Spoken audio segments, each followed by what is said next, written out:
घर से निकाली गई एक गरीब लड़की, लेकिन उसके पास एक ऐसा रहस्य था जिसे जानकर पूरा गांव हैरान रह गया। आखिर ऐसा क्या हुआ? आइए जानते हैं गौरी की दिल छू लेने वाली कहानी। एक छोटे से शांत गांव में एक भोली भाली लड़की रहती थी जिसका नाम गौरी था। बचपन में ही उसकी माँ गुजर गई थी और कुछ साल बाद उसके पिता रघुनाथ ने दूसरी शादी कर ली थी ताकि घर संभल सके। गौरी की सौतेली माँ का नाम कमला था और उसकी एक बेटी भी थी जिसका नाम नंदिनी था, जो गौरी की सौतेली बहन थी। शादी के कुछ साल बाद ही गौरी के पिता की तबीयत बिगड़ने लगी और धीरे धीरे वो इतने बीमार हो गए कि ज़्यादातर समय बिस्तर पर ही पड़े रहते थे।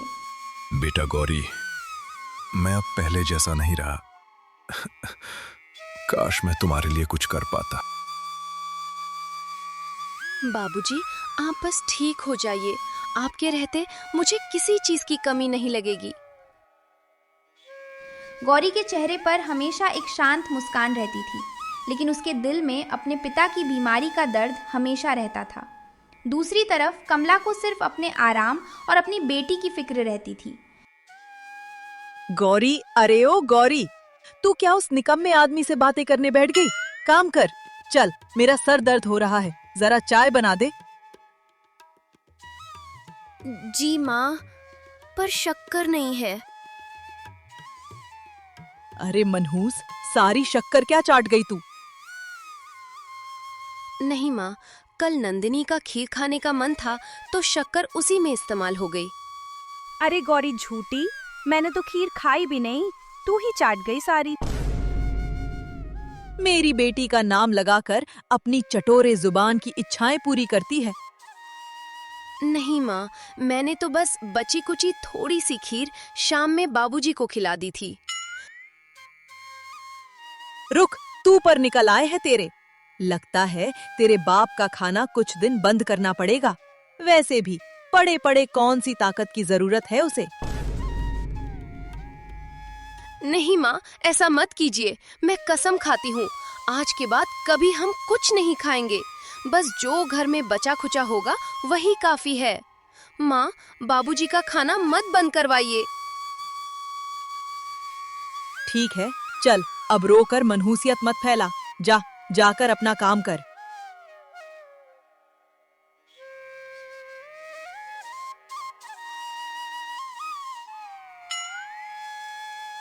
घर की हालत ऐसी हो गई थी कि रघुनाथ अब कोई काम नहीं कर पाते थे और पूरे घर की जिम्मेदारी धीरे धीरे गौरी के कंधों पर आ गई थी। सुबह सूरज निकलने से पहले ही गौरी उठ जाती थी। वो सबसे पहले चूल्हा जलाती, फिर पानी भरने के लिए दूर कुएं तक जाती, आंगन साफ करती और फिर अपने पिता के लिए दवा और काढ़ा तैयार करती। एक दिन सुबह सुबह गौरी पानी का घड़ा लेकर घर लौट रही थी। तभी उसने रास्ते में गांव की एक बूढ़ी अम्मा को गिरा हुआ देखा। अरे बेटी, मेरा पैर, मुझे बहुत दर्द हो रहा है। मदद कर दे बेटा, मैं उठ ही नहीं पा रही हूँ। अम्मा, आपको चोट तो नहीं लगी? बेटी, मेरा पैर फिसल गया था, उठने में मदद कर दे। जी अम्मा, कोई बात नहीं, मैं आपको घर छोड़ देती हूँ। गौरी ने तुरंत अपना घड़ा नीचे रखा और अम्मा को सहारा देकर उनके घर तक छोड़ आई।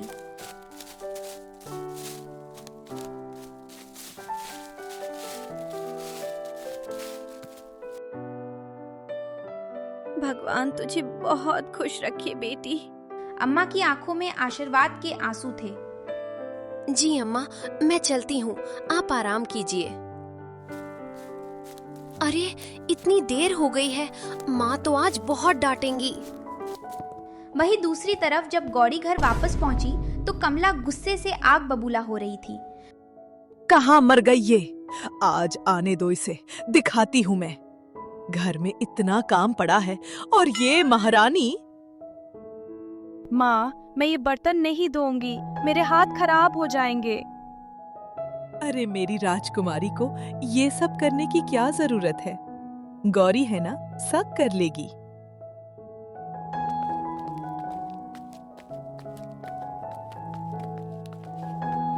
कहाँ मर गई थी तू गौरी? इतने सारे बर्तन पड़े हैं और तुझे बाहर घूमने की पड़ी है। माँ, रास्ते में अम्मा गिर गई थी, इसलिए मैं उन्हें घर छोड़ने गई थी। मुझे बहाने मत बता, जल्दी से सारे बर्तन साफ कर। जी माँ, अभी करती हूँ।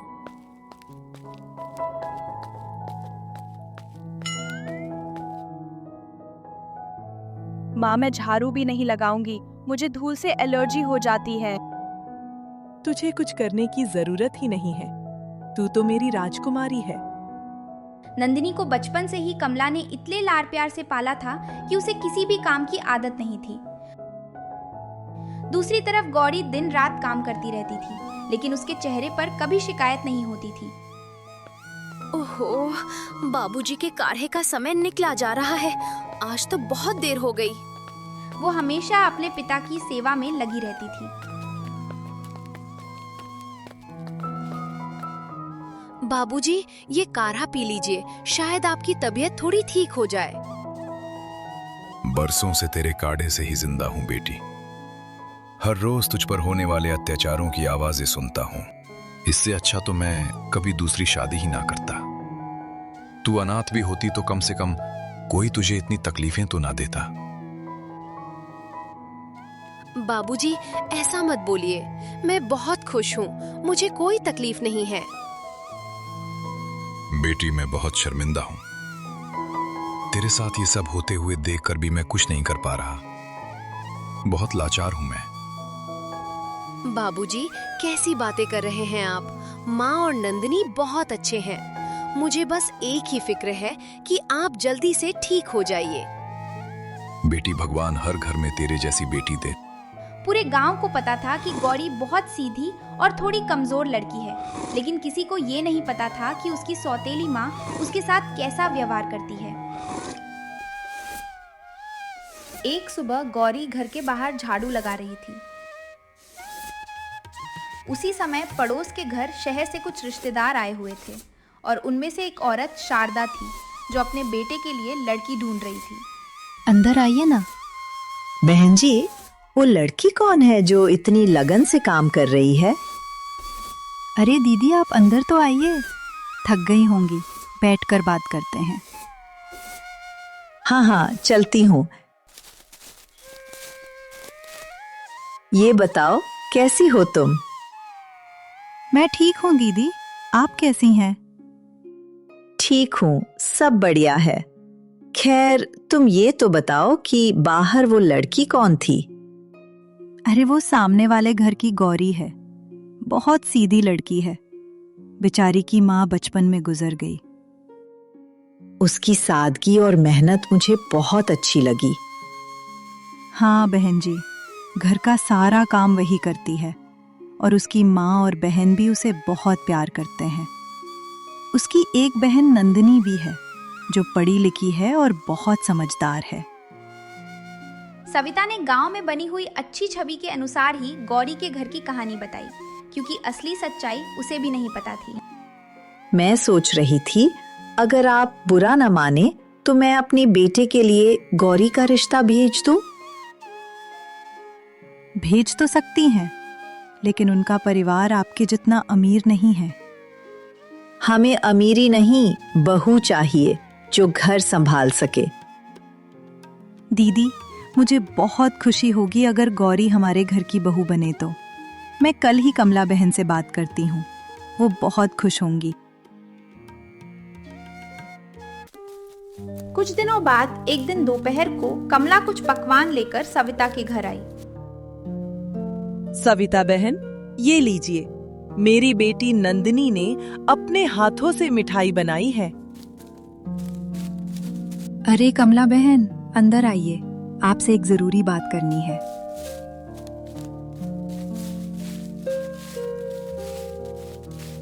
कमला जैसे ही अंदर बैठी, सविता ने शारदा की बात उसे बताई। कल मेरी एक दीदी आई थी, उनका बेटा शहर में नौकरी करता है और उन्होंने गौरी को देखकर उसके लिए रिश्ता भेजा है। अरे, इसमें क्या बात है बहन जी, शादी तो एक दिन करनी ही है, आप उन्हें कल भेज दीजिए। बाहर से कमला खुश दिख रही थी, लेकिन अंदर ही अंदर कुछ और सोच रही थी। अगर गौरी चली गई तो घर का सारा काम कौन करेगा? ठीक है कमला बहन, दीदी को बता देती हूँ। कल वो विक्रम के साथ आ जाएंगी, बाकी सारी बातें वहीं हो जाएंगी। भेजने दो लड़के वालों को, मैं कोई बहाना करके मना कर दूंगी। सविता के घर से लौटते समय कमला के मन में अजीब सी हलचल मची हुई थी। बाहर से वह सामान्य दिखने की कोशिश कर रही थी, लेकिन अंदर ही अंदर उसका मन लालच और डर से भर गया था। उसे सबसे बड़ा डर यही था कि अगर गौरी की शादी हो गई तो घर का सारा काम कौन करेगा। लेकिन उसी समय उसके मन में एक और विचार आया, जिसने उसके चेहरे पर एक हल्की सी चालाक मुस्कान ला दी। अगर लड़के वाले इतने अच्छे हैं तो शादी गौरी की क्यों, मेरी बेटी नंदिनी की क्यों नहीं हो सकती? घर पहुंचते ही कमला ने दोनों लड़कियों को आवाज लगाई। गौरी और नंदिनी सुनो। गौरी और नंदिनी कमला के पास आ गईं। कल हमारे घर कुछ मेहमान आने वाले हैं। जी माँ, क्या बनाना है बताइए, मैं सब तैयार कर दूंगी। हाँ हाँ, बना देना जो दिल करे। मैं नहीं चाहती कि गांव वाले कहें कि माँ का दिल काला है, सौतेली बेटी को देखने आए और सही पकवान भी ना बनवाए। क्या माँ, गौरी को देखने के लिए आ रहे हैं क्या लड़के वाले? माँ, पर अगर मेरी शादी हो गई तो बाबूजी का ख्याल कौन रखेगा? अरे, अगर पसंद कर लिया तुझे तो उनकी बदकिस्मती। ले जाना फिर इस निकम्मे आदमी को भी अपने साथ। जी माँ। गौरी अंदर ही अंदर बहुत चिंतित थी, पर उसके दिल में एक उम्मीद भी थी कि अगर लड़के वाले उसके बाबूजी को भी अपने साथ ले जाने को मान जाए तो शायद उसकी जिंदगी सुधर जाए। इसलिए वह थोड़ी घबराई हुई भी थी और कहीं न कहीं खुश भी थी। माँ, मुझे तो कुछ नहीं करना पड़ेगा ना? नहीं मेरी बेटी, तुझे कुछ नहीं करना पड़ेगा। गौरी ने बिना कुछ पूछे ही अगले दिन की तैयारी शुरू कर दी। वह सुबह से ही रसोई में लग गई। उसने पूड़ियाँ बनाई, सब्जी बनाई, मिठाई बनाई और घर को साफ करके सजाया। दूसरी तरफ नंदिनी आराम से अपने कपड़े चुन रही थी। माँ, ये लाल साड़ी पहनूं या नीली वाली? जो चाहे पहन ले मेरी बेटी। वैसे भी आज सबकी नजर तुझ पर ही रहने वाली है। लेकिन माँ, मेहमान गौरी को देखने आ रहे हैं ना? तू बस तैयार हो जा, बाकी सब मैं संभाल लूंगी। दोपहर के समय अचानक घर के बाहर एक बड़ी चमकदार कार आकर रुकी। पूरे गांव के लोग हैरानी से उस कार को देखने लगे, क्योंकि गांव में ऐसी कार बहुत कम दिखाई देती थी। कार से पहले शारदा उतरी और उनके साथ उनका बेटा विक्रम भी था। विक्रम साफ सुथरे कपड़ों में बहुत सभ्य और सादगी भरा लड़का लग रहा था। अरे, ये लोग तो सच में बहुत अमीर लगते हैं। उसी पल कमला के मन में लालच पूरी तरह जाग उठा। अगर शादी होगी तो मेरी बेटी नंदिनी की ही होगी। कमला तुरंत अंदर गई, जहां गौरी रसोई में काम कर रही थी। गौरी, जल्दी अंदर जा और नंदिनी को तैयार कर। जी माँ, लेकिन मेहमान तो मुझे देखने आ रहे हैं ना? मैंने जो कहा है वही कर, ज्यादा सवाल मत पूछ। जी माँ। गौरी भोलेपन से अंदर कमरे में चली गई। जैसे ही वह अंदर गई, कमला ने तुरंत बाहर से दरवाजा बंद कर दिया। माँ, दरवाजा क्यों बंद कर दिया? चुपचाप अंदर बैठी रह और बाहर आने की कोशिश भी मत करना। कमरे के अंदर बैठी गौरी समझ ही नहीं पाई कि उसकी माँ ऐसा क्यों कर रही है। दूसरी तरफ आइए आइए, माफ कीजिए, जरा घर समेटना था तो जल्दी में आपके स्वागत के लिए बाहर रुक नहीं पाई। कमला ने नंदिनी को जल्दी से तैयार किया। जल्दी कर बेटी, लड़के वाले आ चुके हैं। माँ, मैं शादी नहीं करूंगी। अरे, बहुत अमीर लोग हैं, गाड़ी में आए हैं। सच माँ? हाँ मेरी बेटी, आज से तेरी किस्मत बदलने वाली है। थोड़ी ही देर में नंदिनी अच्छे कपड़े पहनकर और गहने लगाकर मेहमानों के सामने आई। शारदा उसे देखकर थोड़ी हैरान हुई, क्योंकि उन्होंने जिस लड़की को देखा था वह तो गौरी थी। लेकिन बहन जी, ये तो वो लड़की नहीं है जिसे मैंने काम करते देखा था। ये सुनकर कमला एक पल के लिए घबरा गई, लेकिन अगले ही पल उसने झूठ का सहारा ले लिया। अरे बहन जी, क्या बताऊं, वो लड़की तो चरित्रहीन निकली। कुछ दिन पहले ही किसी लड़के के साथ भाग गई। मैं आपका अपमान नहीं करना चाहती थी, इसलिए मैंने सोचा कि आपको अपनी दूसरी बेटी से मिलवा दूं।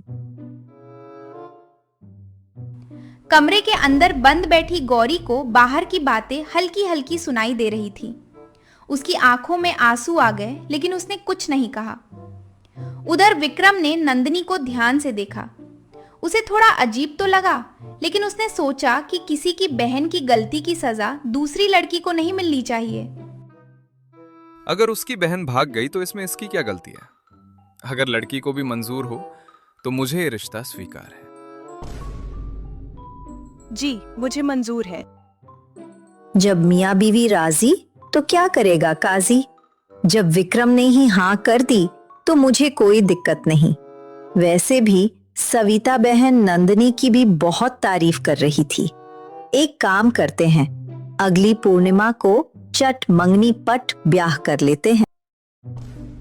ये सुनते ही कमला के चेहरे पर खुशी साफ दिखाई देने लगी। सही कहा बेटे, नंदिनी बहुत प्यारी बच्ची है। बहुत खुश रहोगे तुम दोनों। कुछ ही दिनों में नंदिनी और विक्रम की शादी तय हो गई। पूरे गांव में यही चर्चा होने लगी कि कमला की बेटी की किस्मत खुल गई। अरे, कमला की बेटी तो बहुत भाग्यशाली निकली। इतने बड़े घर में शादी हो रही है। हाँ, सुना है लड़का शहर में बड़ी नौकरी करता है। इन सब बातों के बीच गौरी चुपचाप घर के सारे काम करती रही। उसे पता था कि उसके साथ धोखा हुआ है, लेकिन उसने किसी से शिकायत नहीं की।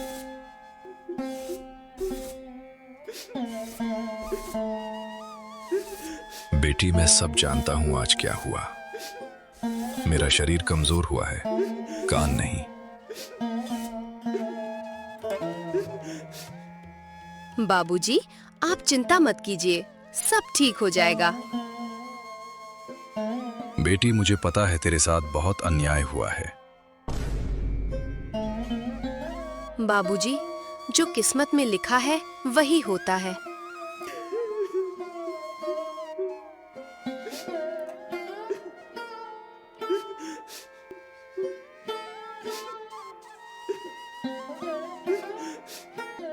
धीरे धीरे शादी का दिन भी आ गया।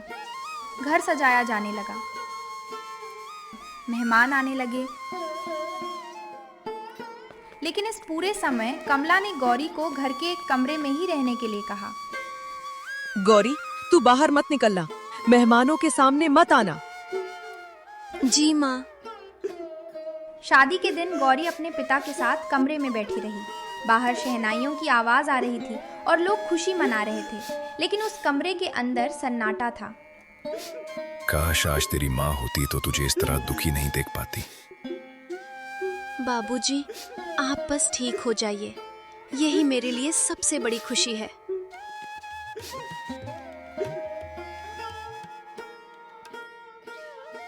कुछ ही समय में नंदिनी की शादी हो गई और वो अपने ससुराल चली गई। पूरे गांव में शादी की चर्चा होने लगी, लेकिन उस खुशी के पीछे एक बहुत बड़ा झूठ छुपा हुआ था। नंदिनी की शादी के बाद घर कुछ दिनों तक शांत रहा, लेकिन कमला के मन में अब भी कठोरता भरी हुई थी। जैसे ही शादी के मेहमान वापस गए और घर खाली हुआ, कमला ने अपना असली रूप दिखा दिया। उसे अब गौरी और उसके बीमार पिता की कोई जरूरत नहीं थी।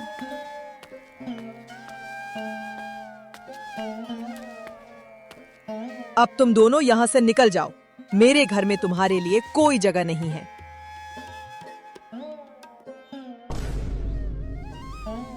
माँ, हम कहाँ जाएंगे?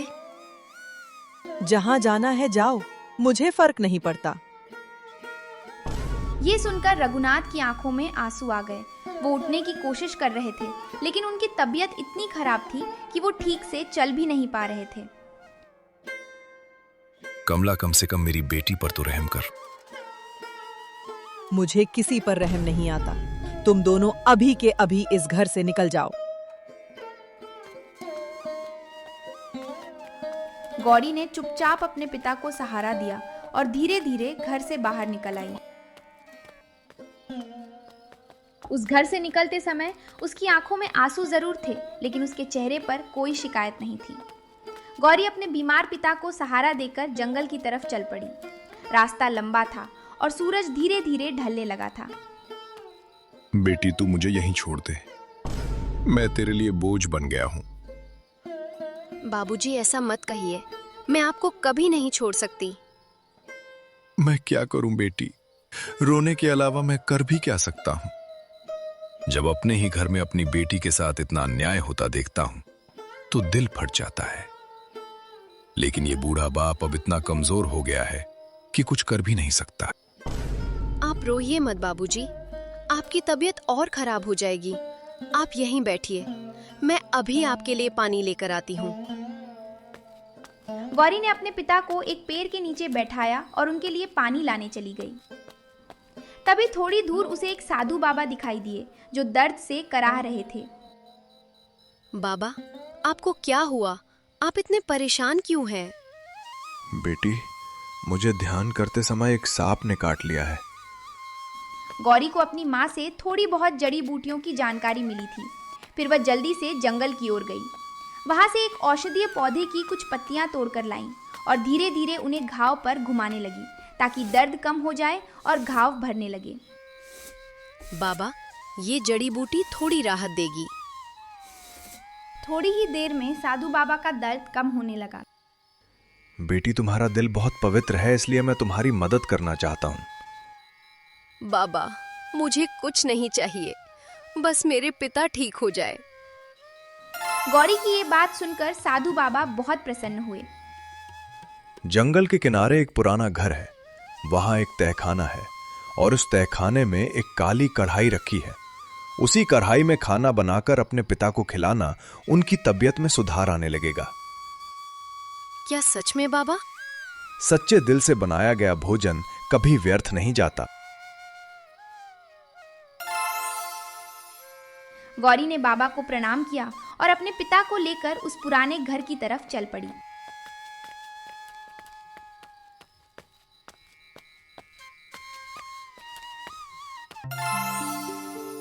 बाबूजी, भगवान की दया है कि हमारे सिर पर छत तो मिल गई।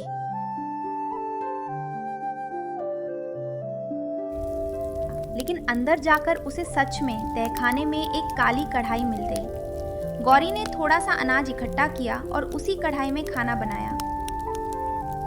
यहाँ थोड़ा सा अनाज है, मैं अभी खाना बना रही हूँ। लेकिन आप बिल्कुल चिंता मत कीजिए, मैं कल से ही कोई काम ढूंढने की कोशिश करूंगी ताकि हमारा गुजारा ठीक से हो सके।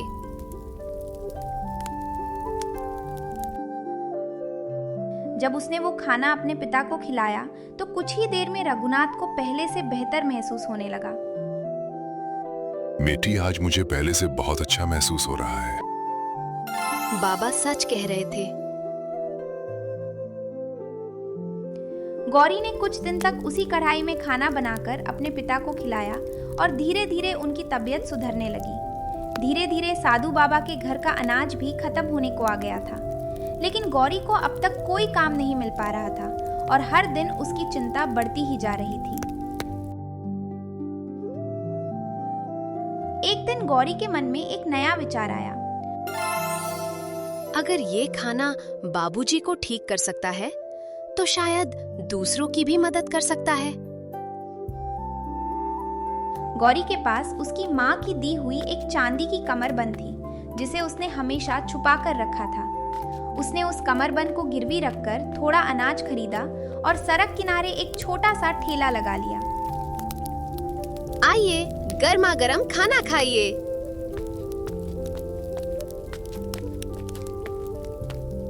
बेटी, एक आधी प्लेट कढ़ी चावल लगा दो। जी बाबा, अभी लाई। जैसे ही उस गांव के आदमी ने खाना चखा, उसे अपने जोड़ों के दर्द में अजीब सा आराम महसूस होने लगा। अरे बेटी, ये क्या खिला दिया तुमने मुझे?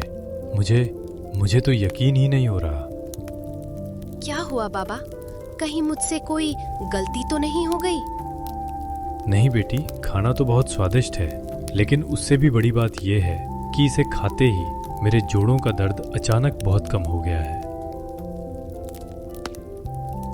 जी बाबा, मुझे एक साधु बाबा का आशीर्वाद मिला है। उन्होंने कहा था कि जो भी मेरे हाथ का खाना खाएगा उसकी तबीयत में सुधार होगा। ये सब उन्हीं का चमत्कार है। वाह बेटी वाह, मैं पूरे गांव को बताऊंगा कि तुम इतने कम दाम में आशीर्वाद वाला खाना खिला रही हो। धीरे धीरे ये बात पूरे गांव में फैल गई और गौरी का ठेला बहुत मशहूर हो गया। लोग दूर दूर से उसके हाथ का खाना खाने आने लगे।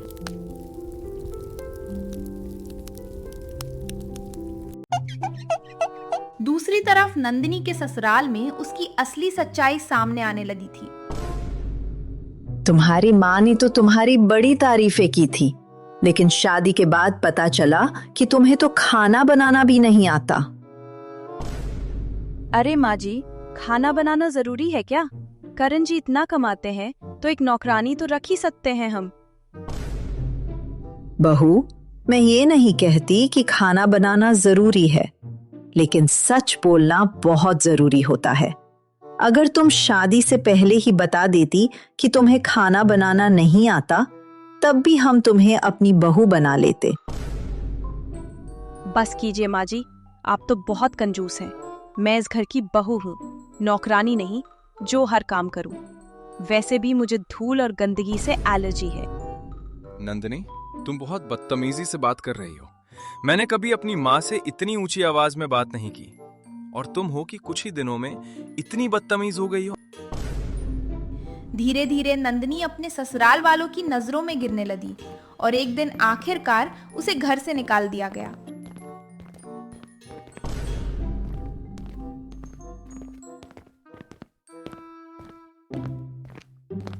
उधर गौरी का छोटा सा ठेला अब पूरे इलाके में मशहूर हो चुका था और उसने एक छोटा सा घर भी बना लिया था। कुछ दिनों बाद साधु बाबा फिर गौरी से मिलने आए। बेटी, मैंने तुम्हें कढ़ाई सिर्फ अपने पिता के लिए दी थी, लेकिन तुमने पूरे गांव की मदद की। जब तुम्हारी माँ ने तुम्हें घर से निकाल दिया था, तब इन गांव वालों में से किसी ने भी तुम्हारी मदद नहीं की। फिर भी तुमने इनकी मदद क्यों की? बाबा, मुझे एक काम की जरूरत थी, और जब आपने मुझे वो कढ़ाई दी, तब मुझे याद आया कि मेरे बाबूजी जैसे कई लोग इस गांव में हैं, जो किसी न किसी बीमारी से परेशान हैं। इसलिए मैंने सोचा कि अगर मेरे हाथ के खाने से उन्हें थोड़ा आराम मिल सकता है, तो मुझे यही काम करना चाहिए। बेटी, लेकिन तुम इस खाने की मुंह मांगी कीमत भी ले सकती थी। लोग अपनी सेहत के लिए बहुत पैसा खर्च कर देते हैं, पर मैं देख रहा हूं कि तुमने शुरू से ही खाने का एक ही दाम रखा है। ऐसा क्यों? बाबा, मुझे पैसों का मोह नहीं है। मुझे तो बस अपने लोग चाहिए। मेरे बाबूजी आपके आशीर्वाद से ठीक हो गए, वही मेरे लिए सबसे बड़ी खुशी है। मुझे तो बस पेट पालने भर के पैसे चाहिए थे, जो मैं यहाँ कमा लेती हूँ। फिर दाम क्यों बढ़ाऊं? आखिर ये गांव वाले मेरे अपने ही तो हैं। वाह बेटी, तुम्हारी समझदारी और दया भाव देखकर मैं बहुत प्रसन्न हूं। इसलिए अब तुम्हारी जिंदगी बदलने वाली है।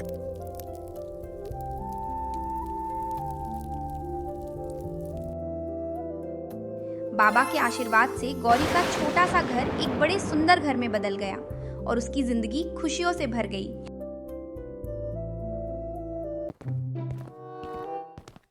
दूसरी ओर नंदिनी रोते हुए अपने घर वापस आ गई। बेटी, क्या हुआ? तुम रो क्यों रही हो? माँ, वो लोग बहुत बुरे हैं। हर वक्त मुझसे काम करने को कहते रहते थे। मैं तो तुम्हारी राजकुमारी हूँ ना माँ, मैं इतना सारा काम कैसे करूँगी?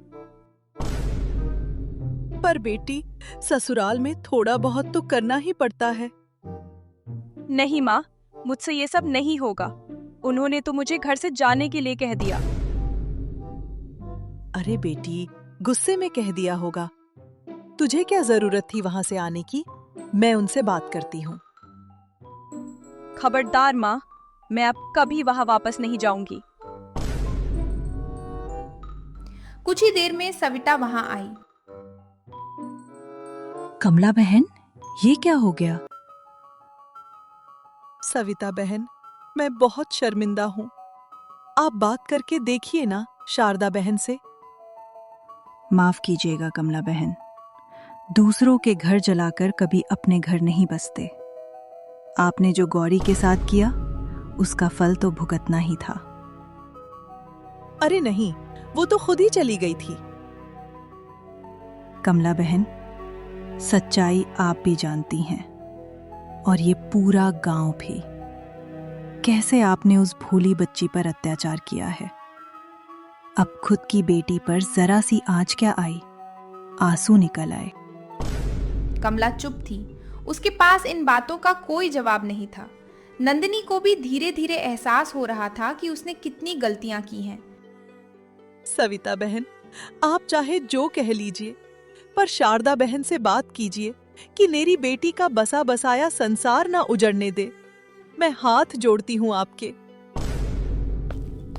सविता बिना कुछ बोले वहां से चली गई, पर उसकी बातों ने नंदिनी और कमला के दिल पर गहरा घाव कर दिया था। वो दोनों बहुत बेचैन थी। माँ, हमसे बहुत बड़ी गलती हो गई है माँ, और भगवान बुरे लोगों के साथ कभी अच्छा नहीं करता। बेटी, काश बरसों पहले किसी ने मेरी आंखें खोल दी होती, पर मैं मोह माया में अंधी बरसों तक पाप करती ही रही, किसी ने नहीं रोका। माँ, क्या हम गौरी से माफी मांगे? किस मुंह से माफी मांगे बेटी? सुना है अभी उसने अपना ठेला शुरू कर लिया है और अच्छे पैसे कमाने लगी है। उसे तो ऐसा ही लगेगा ना कि हम उसके पैसों के लिए उससे माफी मांग रहे हैं। माँ, आपने कभी गौरी को समझा ही नहीं। उसका दिल बहुत बड़ा है। देखना दीदी, एक ही पल में हमें माफ कर देंगी, और हम अब दीदी से बहुत प्यार करेंगे। हाँ बेटी, अगर उसने हमें माफ कर दिया तो मैं मेरी फूल सी बच्ची को कभी तकलीफ नहीं दूंगी दोबारा।